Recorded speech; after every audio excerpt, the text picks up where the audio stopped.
시청자 여러분 안녕하십니까? 집중진단 강원의 송승용입니다. 6.3 전국 동시지방선거가 이제 딱 50일 앞으로 다가왔습니다. 그래서 집중진단에선 여야 양대 정당의 강원도당 위원장들과 함께 각 당의 선거 전략을 알아보는 연속기획 토론을 마련했습니다. 오늘은 먼저 더불어민주당 상황부터 알아보겠습니다. 김도균 더불어민주당 강원도당 위원장 나오셨습니다. 예, 안녕하십니까. 더불어민주당 강원도당 위원장 김도균입니다. 예, 반갑습니다. 네, 어서 오십시오. 예. 자, 위원장님 바로 토론 시작해 보겠습니다. 예. 먼저 더불어민주당 지방선거 준비 상황 지금까지 어느 정도 진행됐는지 좀 궁금한데요. 소개를 좀 해주시죠. 예, 지금 계획된 대로 하여튼 정상적으로 잘 진행되고 있고요.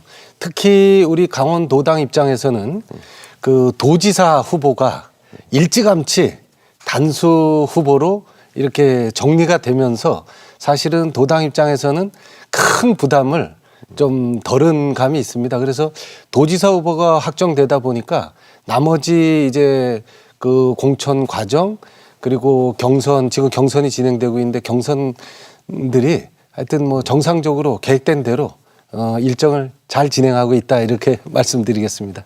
네. 방금 말씀하신 것처럼 이제 지방선거다 그러면 어쨌든 누구를 공천하느냐, 후보가 누가 되느냐, 각 당에 이게 제일 큰 관심사인데요. 그러면 도지사 후보는 공천이 끝났고 그다음에 시장 군수들 공천 같은 경우는 어느 정도나 진행이 됐습니까? 우선 아마 언론에도 지난주에 나갔는데요. 네. 18개 시군 기초단체장 경선을 지난주에 마무리해서 우선 1차. 그래서 14곳이 우선 기초단체장 후보가 선정이 됐습니다. 그리고 이제 4곳은 결선 투표를 지금 준비하고 있고요. 그래서 아마 다음 주 초까지는 결선 투표까지 마무리가 되면 아마 18개 시군에 대한 진용이 완전히 갖춰질 것 같습니다. 아, 다음 주면 마무리가 됐습니다. 아, 그렇군요. 다음 주 혹시 초가 될까요? 후반? 다음 주 초 정도면 아마 마무리가 될 듯이 싶습니다. 그렇군요. 지금 안 된 곳이 어디입니까? 우선 우리 춘천. 강원도 수부도시 춘천. 그리고 우리 적경 지역 철원. 그리고 홍천. 평창. 이제 요 4개 지역이 과반 득표를 얻은 후보가 없었기 때문에 결선 투표를 다음 주 초에 진행합니다. 아, 요 4곳에 대해서만 결선 투표를 진행. 그러면 이제 투표라는 게 어떤 식으로 일반 국민 여론조사도 있나요? 아니면 당원만? 그렇죠. 권리당원 50% 그리고 일반 안심번호로 선정된 우리 일반 시민들 50% 그래서 50대 50으로 해서 후보자를 결정합니다. 그러면 이 춘천, 철원, 홍천, 평창 같은 경우 이 4개 시군 같은 경우에는 당내 경선이 그야말로 좋은 후보들이 많이 나왔다. 많이 이렇게 나왔죠. 봐야 되겠죠.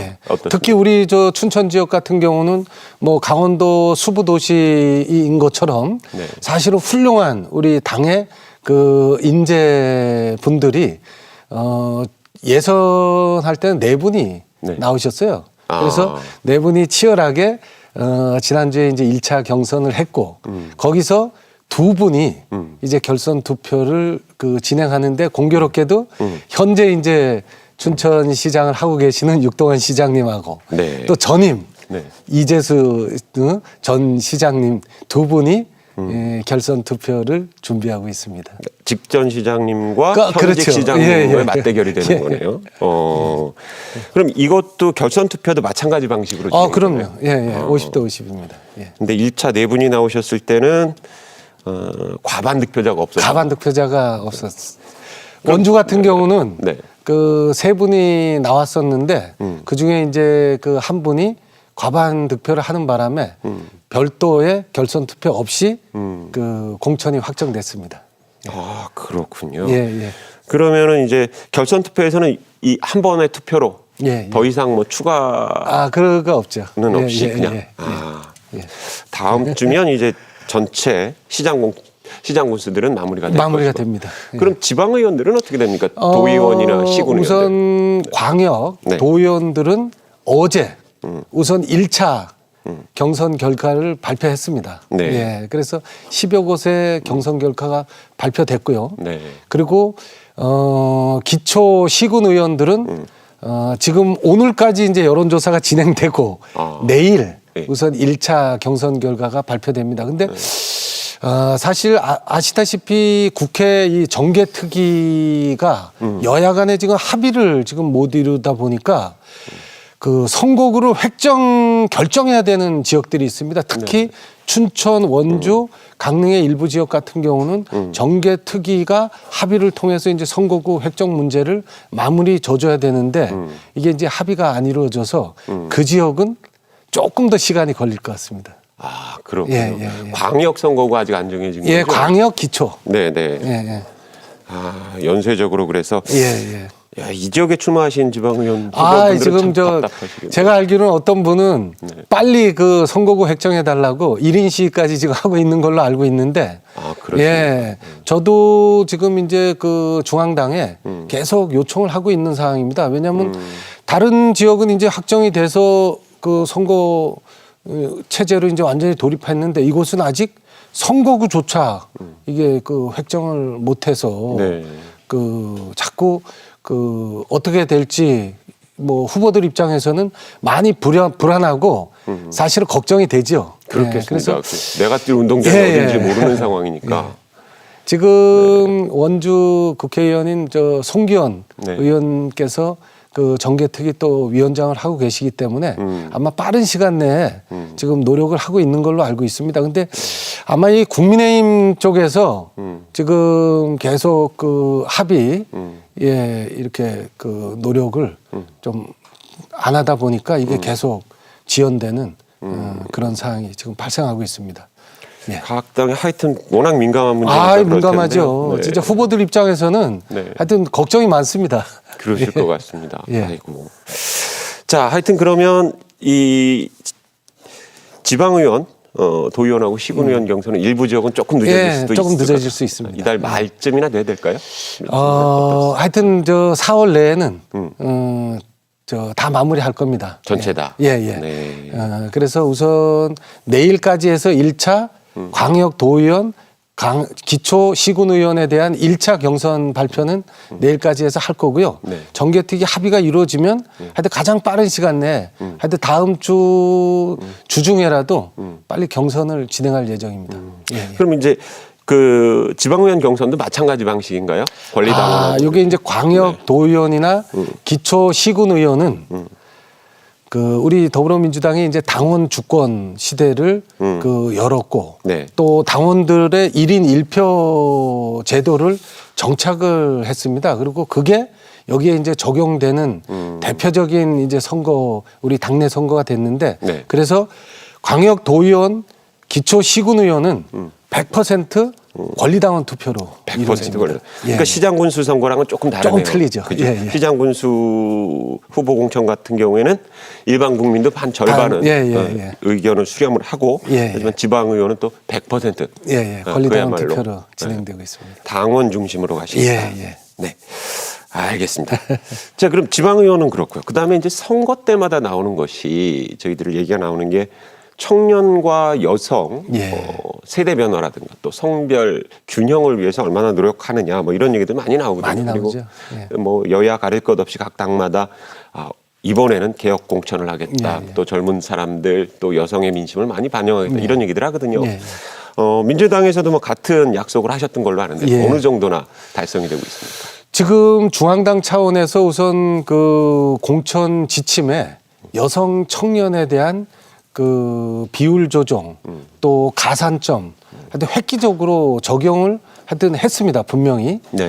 그리고 이제 우리 도당 입장에서 보면 사실은 이번 6.3 지방선거에서 그 우리 강원도당의 그 더불어민주당의 이름으로 출마하겠다고 출사표를 던진 인원이 하여튼 역대 최대 규모입니다. 이번에.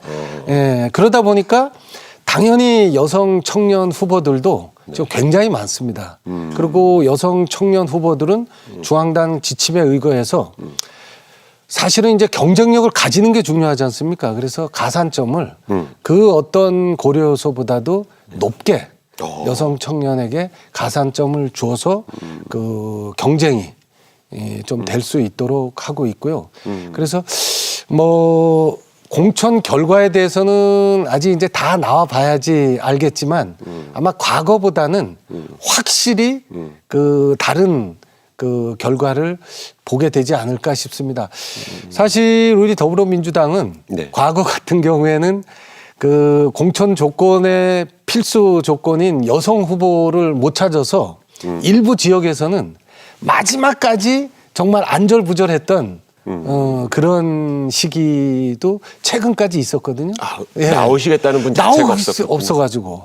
근데 이번에는 네. 정말 18개 시군 전부 그런 사례가 우선 발생하지 않고 도리어 더 많은 인원들이 나와서 정말 그 경쟁력 있게 서로 이렇게 선의의 경쟁을 하는 그런 그 상황입니다. 그러니까 확실히 네. 우리 강원 지역에서 이 더불어민주당의 위상이나 외연이 확대됐고 또 정치의 중심에 이제 여성 청년들이 가까이 가고 있다라는 것들 저도 느끼고요. 저 개인적으로도 하여튼 이번 6.3 지방선거에서 네. 여성 청년 후보들이 정말 그 우리 강원 지역 또 자기들이 출마하는 그 지역사회의 의정 활동에 적극 참여해서 그 지역사회의 미래를 설계하는데 뭐 좋은 영향을 역할을 하여튼 해줬으면 하는 바람이 개인적으로도 있습니다. 예. 네, 그렇죠. 뭐 예. 여야를 막론하고 어쨌든 그만큼 인재풀이 넓어지고 또 적극적으로 정치에 참여한다라는 게 바람직한 저희들이 꿈꾸는 이상적인 민주주의 그렇게 생각합니다. 국가로 나아가는 길일 테니까요. 네, 알겠습니다.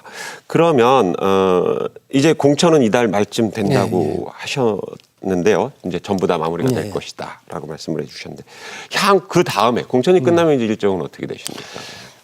우선 사실은 원래 중앙당에서 최초 그 공천 일정을 이렇게 정리할 때 4월 20일까지 더불어민주당의 후보 공천을 마무리하자 하는 어떤 큰 이렇게 명제가 사실 있었습니다. 네. 그래서 그 기간에 맞춰서 우리 도당도 사실 꾸준히 좀 더 이 발빠르게 공천 작업을 시작했는데 네. 아까 말씀드렸던 것처럼 이 국회 정개특위가 계속 합의가 늘어지다 보니까 그 4월 20일까지 모든 후보를 공천하는 것은 물리적으로 지금 이제 어려운 상황이 됐고 네. 그래서 아마 정개특위가 하여튼 이번 주에는 그 정리가 좀 될 것으로 지금 생각해서 하여튼 4월 말까지는 그 도당의 그 모든 민주당 후보들을 공천을 완료하겠다 이런 생각을 가지고 있고요. 그래서 도지사 후보를 중심으로 해서 이제 기초단체장 또 광역도의원, 기초시군 의원이 모두 후보자가 확정되면 이제 본격적으로 그 선거 체제에 돌입해서 도지사 캠프 또 시군 그 지자체장 캠프 그리고 각 그 의원들을 중심으로 해서 본격적으로 선거 운동을 시작할 생각입니다. 그럼 이제 다음 달부터는 실질적으로 이제 선거 분위기가 좀 완전히 선거 분위기가 되죠. 그러니까 원래 이제 공식적인 선거 기간은 한 13일 정도 지방선거는 21일 그러면 21일부터 이제 그 13일 동안은 본격적으로 공식적 선거 기간이고요. 네, 다음 달. 다음 달. 그 전은 그 우선 공식 선거 전에 그 후보자들과 우리 정당 그리고 자원봉사자 뭐 지지자들 이런 부분들이 함께 이렇게 그 선거 운동을 준비하고 시작하는 뭐 그런 활동을 진행해야 될 것 같습니다. 예. 더 바빠지시겠습니다. 그러시구나. 네. 자, 그럼 지금까지 민주당의 지방선거 일정 계획에 대해서 간략하게 좀 살펴봤는데, 그럼 이제 시청자 여러분들이 참 많이 궁금해하실 것. 자, 도대체 누가 승자가 될 것이냐, 판세는 어떻게 될 것이냐 이런 것들이 참 궁금하실 텐데요. 아직 뭐 판세가 어떻다라고 단정적으로 말씀드리긴 어렵습니다만 당 자체적으로 또 이렇게 분석을 하시잖아요. 그럼 이제 일단 단체장 문제부터 좀 짚어봤으면 좋겠는데요. 강원도 같은 경우에는 도지사를 포함해서 예. 시장 후수 자리가 모두 19개가 있지 그렇죠. 않습니까? 네, 교육감은 제외하고요. 네. 공천 대상이 아니시니까 제외하고 그럼 19석 중에 단도직입적으로 좀 여쭤보겠습니다. 자, 19석 중에 몇 석 정도 갖고 계획이세요? 목표. 지금 이 시점에 네. 사실은 그 단정적으로 목표치를 말씀드리는 건 뭐 적절하지 목표야 뭐 아니 일단 그래도 제안을 하시죠. 근데 적절하지 않다고 생각합니다. 근데 네네. 과거 이제 선거를 한번 비교해 보면 지금 현재 지금 하고 있는 22년 지방선거에서는 사실은 그 도지사를 포함한 19개 지기 중에 저희가 4개 지기만 사실은 승리를 했습니다. 시장 그게 이제 군수 그럼요. 그렇죠. 도지사 고성, 군수셨고. 인제, 춘천, 정선 네. 이렇게 4개의 그 지자체장만 그 민주당이 승리를 했었던 사례가 있고. 네. 근데 그 전에 이제 18년도 지방선거 때는 19개 그 도지사 포함하는 그 중에 그 우리가 12개 도지사를 포함해서 기초단체장 11개 지역을 저희가 이제 승리를 했습니다. 그래서 지금 사실은 뭐 각종 여론조사나 뭐 이런 걸 보면 네. 강원도의 대부분의 지역에서 우리 더불어민주당의 정당 지지율이 네. 그 상당히 높게 지금 나오고 있습니다. 네.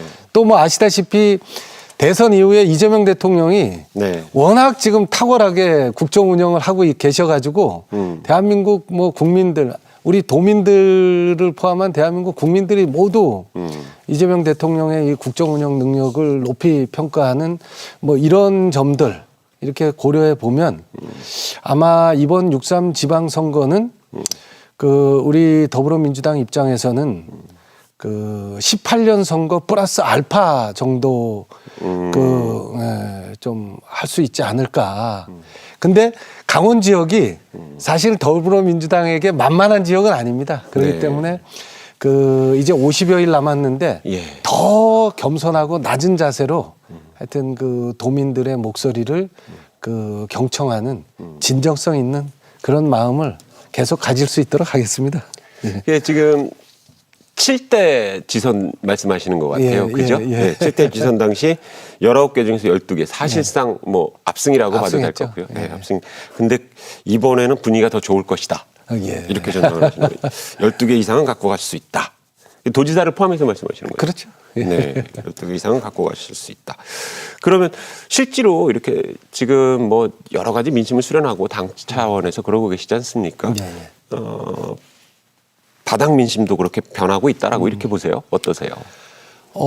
확실히 바닥 민심이 변하고 있죠. 예. 왜냐하면 제가 이제 그 지금 우상호 도지사 후보가 좀 일찍 네. 그 공천을 받는 바람에 그렇죠. 같이 동행을 하여튼 강원도 전 지역을 이렇게 같이 동행을 이렇게 해 보면 같이 다니시는 예, 확실히 그 우리 그 지역의 민심이 변화하고 있다는 걸 느낍니다. 특히 우리 강원도는 영서하고 영동이 그 또 차이가 있는데 네.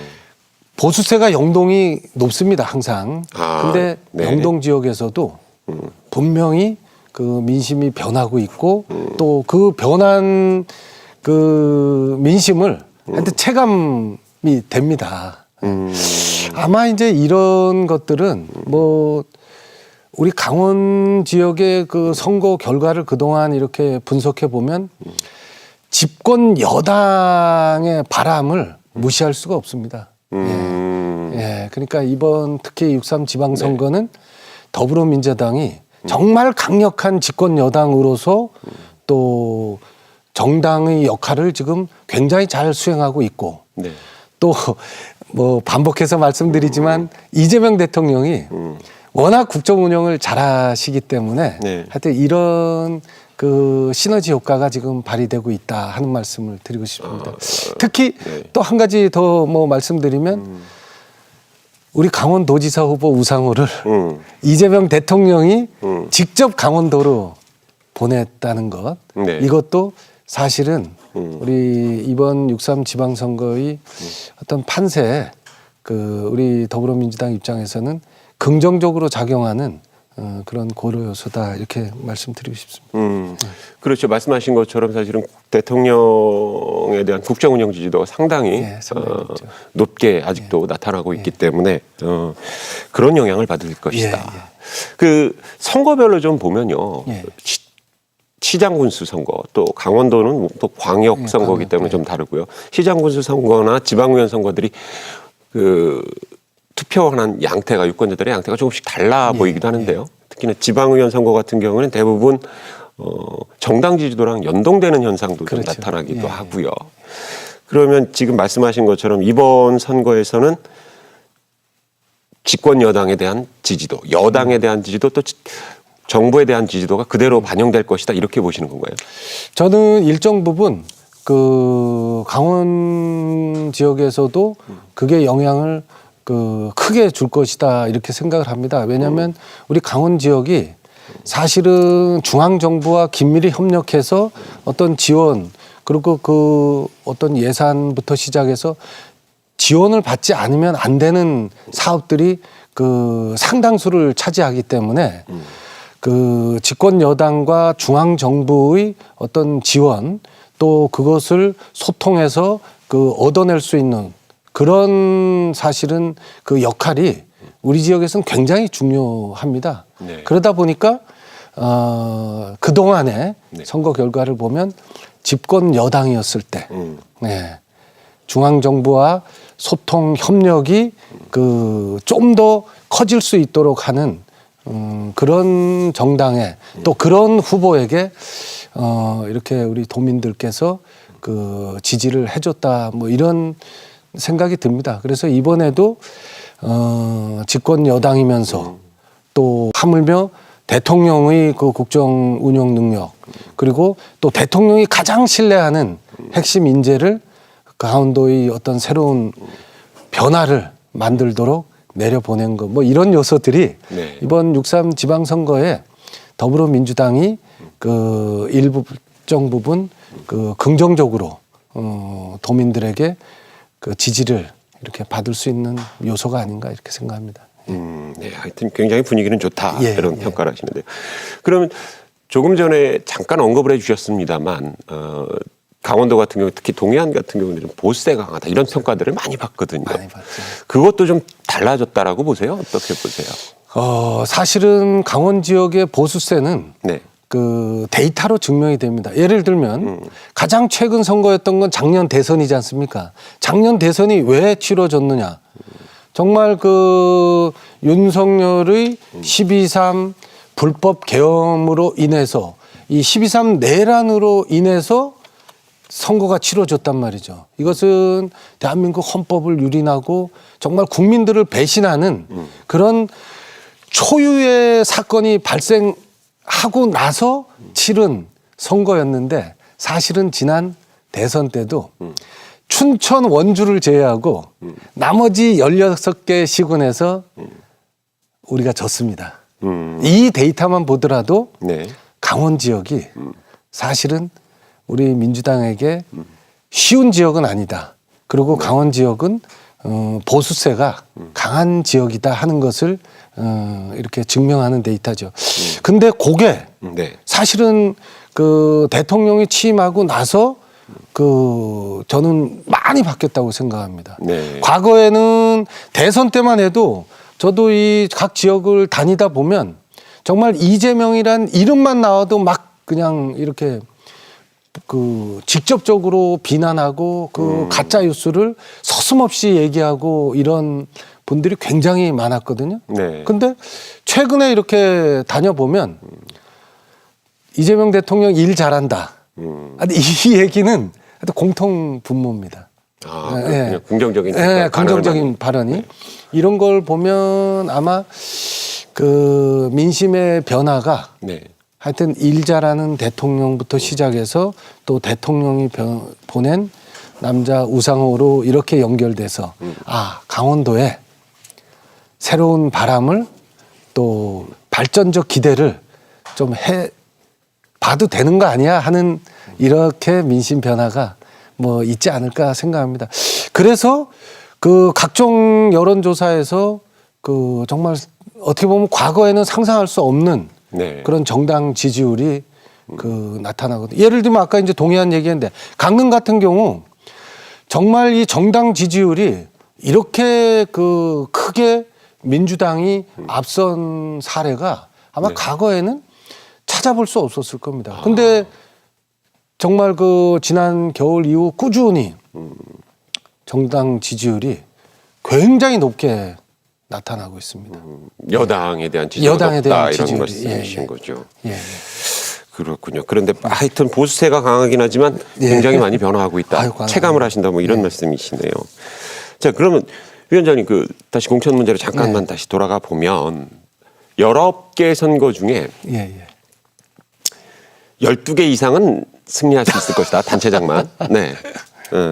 어떤 목표라실 수도 있고 뭐 희망이실 수도 있고요. 어쨌든 그렇게 말씀을 해주셨는데 자, 그 중에서 이 선거만큼은 절대 질 수 없다. 뺏길 수 없다. 어떤 걸 꼽으시겠습니까? 뭐 강원 지역 18개 시군의 모든 지자체장 선거가 다 중요한 선거입니다. 그리고 다 승리해야 되는 지역입니다. 네. 그래서 강원도를 정말 한 단계 더 업그레이드 시키는 변곡점으로 이번 지방선거가 그 되어야 된다 이렇게 생각합니다. 그럼에도 불구하고 좀 더 관심을 가져야 되는 지역이라고 이렇게 말씀드리면 어쨌든 네.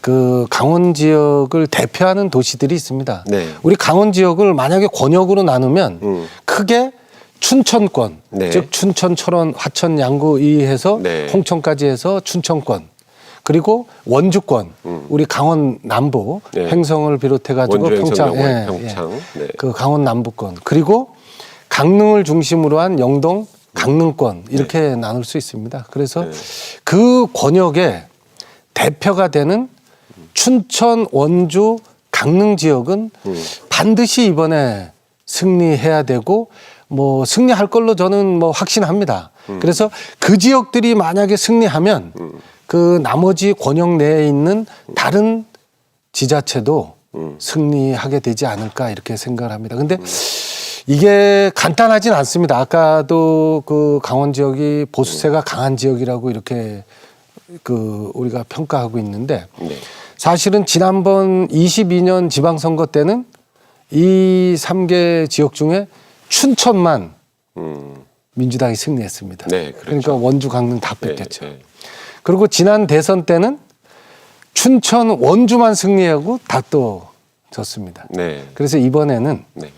춘천, 원주, 강릉은 반드시 승리하고 나머지 권역 내에 있는 지역까지 승리의 에너지가 이렇게 퍼질 수 있도록 확산될 이렇게 해야겠다.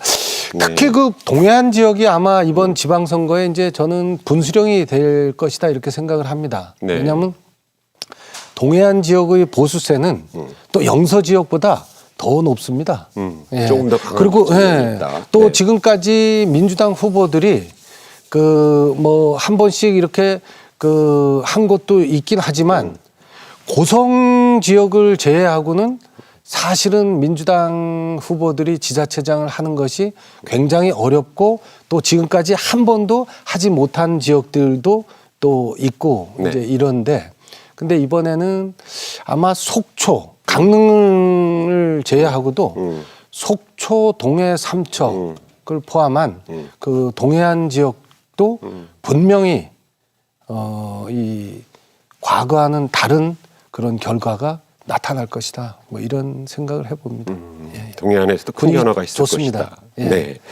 그 도지사 선거를 빼놓으셨는데요. 예, 예. 뭐니 해도 그래도 상징적인 측면이나 뭐 여러 가지 측면을 봤을 때 정치적인 의미도 그렇고요. 예, 예.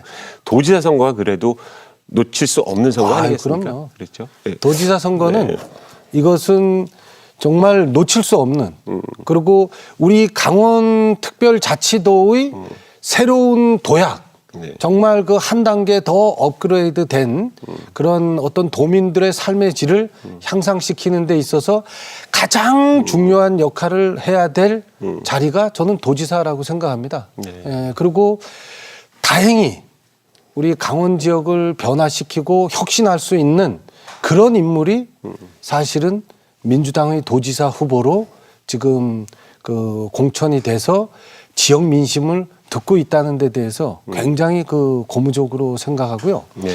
그리고 그 이재명 대통령과 우상호 그 도지사 후보를 통해서 또 이분들이 그 강원 지역에 대한 또 관심이 높습니다. 그래서 이분들을 통해서 강원도가 지난 수십 년 동안 해결하지 못했던 그런 수건 사업들, 그리고 앞으로 미래 세대를 위한 어떤 그 바탕을 꼭 만들도록 해야 된다. 그러기 위해서는 그 대통령이 보낸 남자, 진짜 이 우상호가 반드시 강원 지역을 일으킬 수 있도록 도지사가 되어야 된다.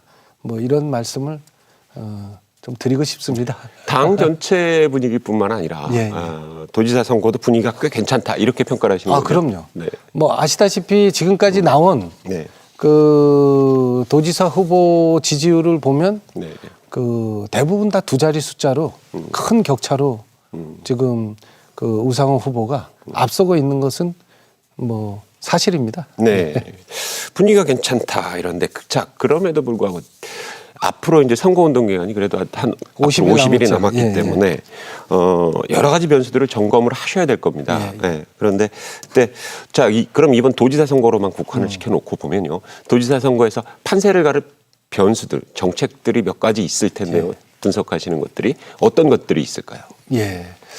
아마 그 도지사 후보들 간에 어차피 그 현직 도지사를 상대로 하는 그 선거기 때문에 그 여러 가지 이제 쟁점들은 발생할 겁니다. 뭐 아시다시피 우선 가깝게는 뭐 도청 신청사 이전 문제부터 시작해서 저 양 후보가 그 나름대로 지금 입장 차이를 보이고 있고요.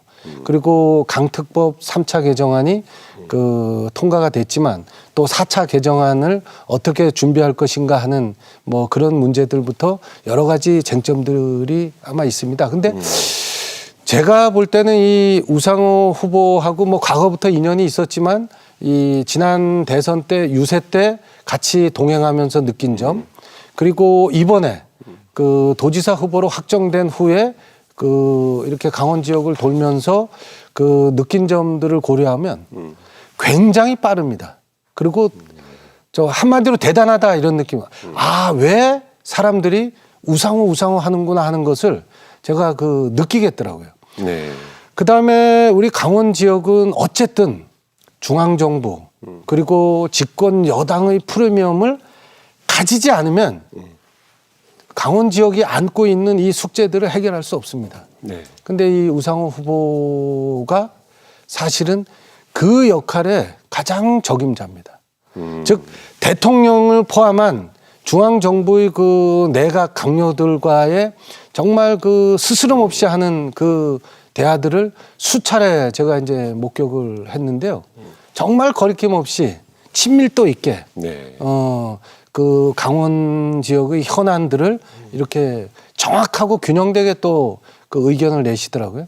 그다음에 이 집권 여당에서 워낙 오랫동안 중진으로 또 역할을 많이 하셨기 때문에 그 여당 수뇌부들과 아주 소통이 원활합니다. 그러니까 정청래 당대표 같은 경우 요 짧은 기간에 벌써 강원 지역을 2번이나 왔다 갔거든요. 네. 뭐 처음 온 것은 현장 최고위원회를 그 이렇게 시군 단위에서 한 건 처음이라 그러더라고요. 당을 통째로 옮겨오신 당을 거죠? 옮겨서 그래서 네.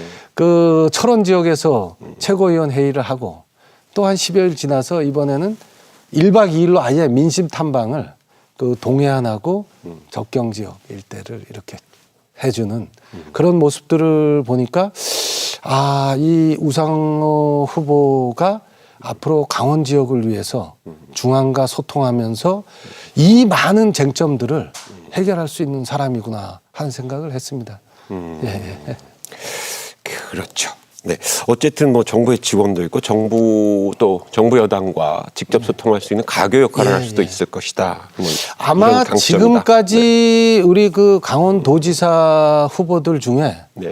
이렇게 그 중앙 정부와 또 집권 여당과 정말 스스럼 없이 친밀도 있게 그 아무 때나 이렇게 소통할 수 있는 사람이 있었나 이렇게 저도 한번 뒤돌아봤거든요. 네. 우상호 후보 같은 인원이 뭐 없지 않았나 할 정도로 사실은 그 우리 강원도 입장에서는 정말 귀한 보배가 예, 우리 가까이에 왔다 저는 이렇게 생각합니다. 예. 네, 알겠습니다. 자, 그럼 이번엔 도지 시군 선거 얘기를 잠깐 다시 해보시죠. 그러면 지금 반드시 가져가야 될 선거를 도지사 외에도 춘천, 원주, 강릉시장을 갖고 가셔야 된다라고 목표를 제시해 주셨는데 그 지금 현재는 분위기가 어떻습니까? 그쪽 세 개 지역.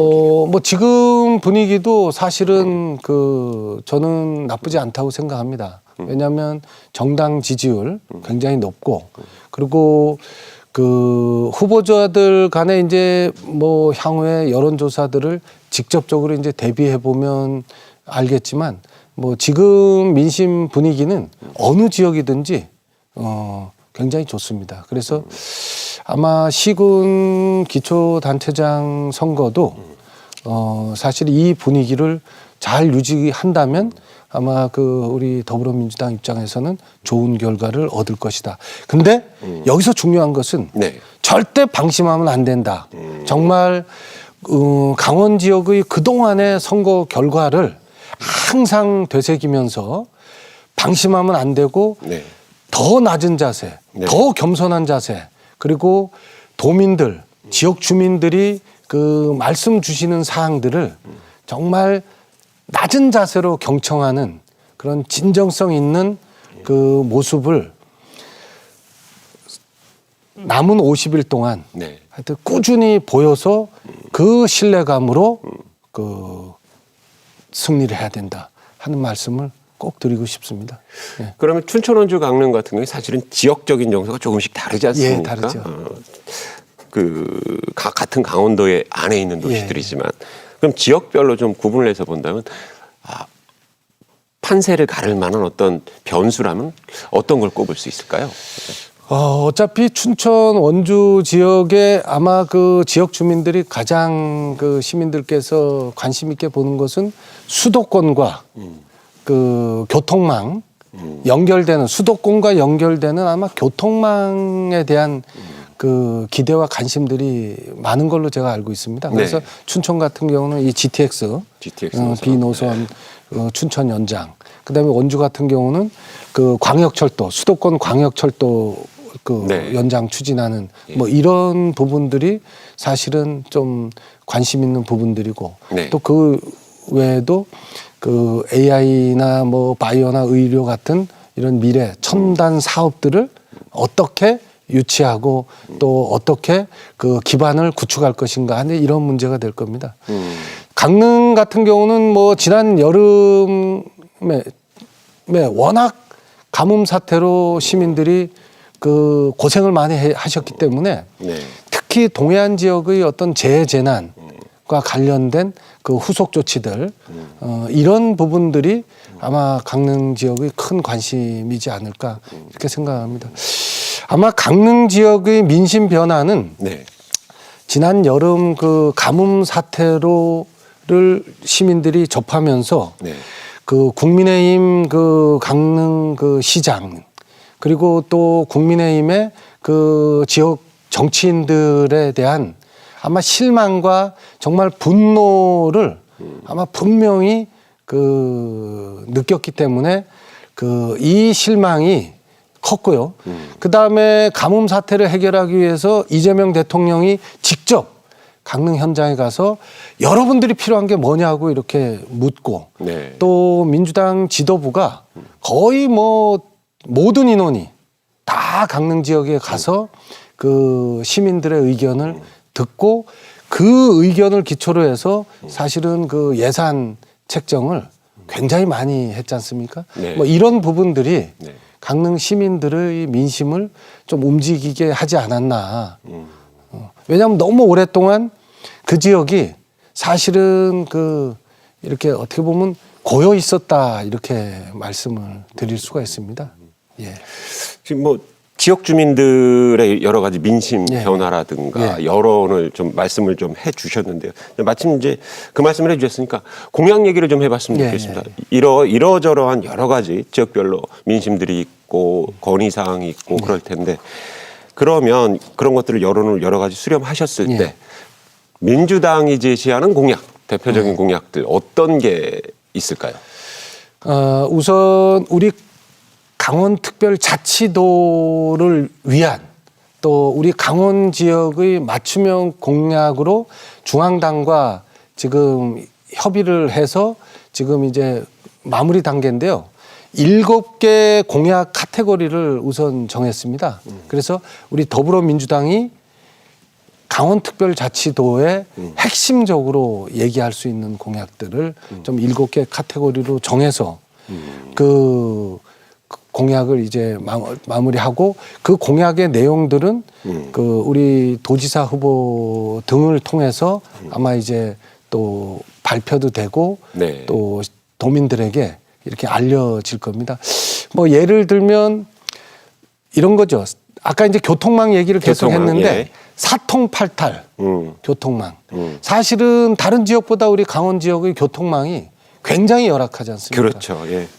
지역은 넓은데 다 교통망이 그 열악하다 보니까 그 어떤 미래의 그 기반을 발전의 기반을 만들기가 지금 굉장히 그 어려운 게 현실입니다. 그렇습니다. 근데 다행히 이재명 대통령이 이제 취임한 이후에 네. 강원 지역의 교통망에 대한 정말 수건 과제들을 벌써 이제 해결해 주고 있습니다. 예를 들면 수십 년 수건이었던 그 홍천 용문간 철도 예타 통과했거든요. 네. 정말 이 수십 년간의 수건을 이재명 대통령이 취임하고 나서 지금 해결해 주셨고, 그 다음에 예를 들면 동해에 네. 삼척 강릉의 그 고속화 철도, 네. 그게 이 속도 문제 때문에 굉장히 그 어려움을 겪었는데, 네, 불편을 많이 예, 겪었죠. 그것들도 네. 다 예타를 통과시켜서 하여튼 이 저 도민들이 기대를 많이 하고 있습니다. 그 다음에 지금 꾸준히 추진되고 있는 동서 고속화 철도, 네. 동해 북부선,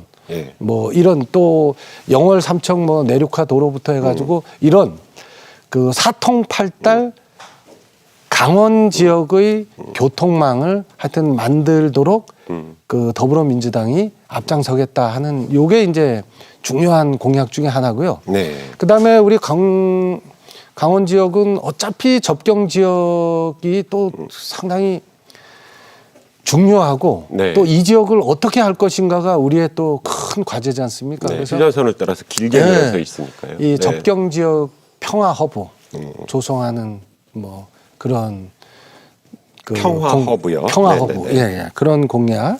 그다음에 그 이제 어차피 강원 지역이 한 단계 더 발전하려면 미래 이 첨단 산업에 대한 기반을 지금부터 조성하지 않으면 우리 미래 세대에게 또 강원이 한 단계 더 업그레이드 되는 데 큰 장애가 되지 않습니까? 그렇죠. 그래서 이 미래 첨단 사업들을 하여튼 기반을 조성하는 그런 작업들. 네. 그 다음에 동해안 지역을 포함한 그 관광, 관광 관광. 허브. 네. 예, 예. 뭐 이런 하여튼 7가지 카테고리를 전부 쭉 정리해서 예. 이번 그 지방선거를 통해서 강원 지역의 어떤 맞춤형 공약으로 핵심 공약으로 지금 제시를 준비하고 있습니다. 그럼 대표적으로 이제 여러 가지 공약 전반을 이렇게 7대 공약 전반을 설명을 좀 해주셨는데요. 요즘 뭐 하여튼 제일 큰 관심사가 일자리, 먹고 사는 문제 이거 아니겠습니까? 예. 몇 가지 좀 소개를 좀 해주실 수 있을까요? 어떤 구상을 갖고 계시는지? 우선 사실은 우리 강원 지역의 어떤 발전에 장애를 주는 것이 뭐 인구 감소하고 네, 인구 그다음에 감소. 일자리 네. 문제가 가장 크지 않습니까? 네. 이 문제를 진짜 어떻게 해결할 것인가 이게 아마 큰데 그 아까 말씀드린 그 공약의 그 대부분 그 카테고리 안에 있는 각 지역별 이제 그 내용들이 있습니다. 네. 그래서 그 내용들이 네. 어떤 식으로든지 각 지역이 인구 소멸 위기에서 벗어나고 또 청년을 비롯한 그 지역 일자리를 늘릴 수 있도록 이렇게 이제 준비를 하고 있거든요. 네. 그게 이제 대표적인 것들이 예를 들면 그 접경 지역 일대에 네. 어떤 그 청정 에너지, 또 청정 에너지. 신재생 에너지 네. 이런 사업들을 좀 구체화시킬 수 있도록 네. 예, 이렇게 해서 그 지역에서 적어도 인구를 좀 유입하고 또 일자리를 창출할 수 있도록 그러기 위해서는 사실 강원 지역은 우선 규제 문제가 상당히 큽니다. 규제, 네. 예.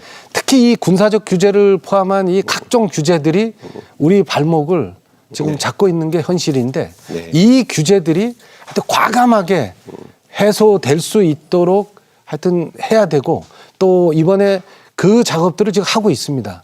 그리고 그 기초 위에 아까 말씀하신 것처럼 지역별로 그 사업들을 이렇게 추진을 할 예정입니다. 자, 오늘 긴 시간 좋은 말씀 해주셔서 감사드립니다. 고생하셨습니다. 예, 예.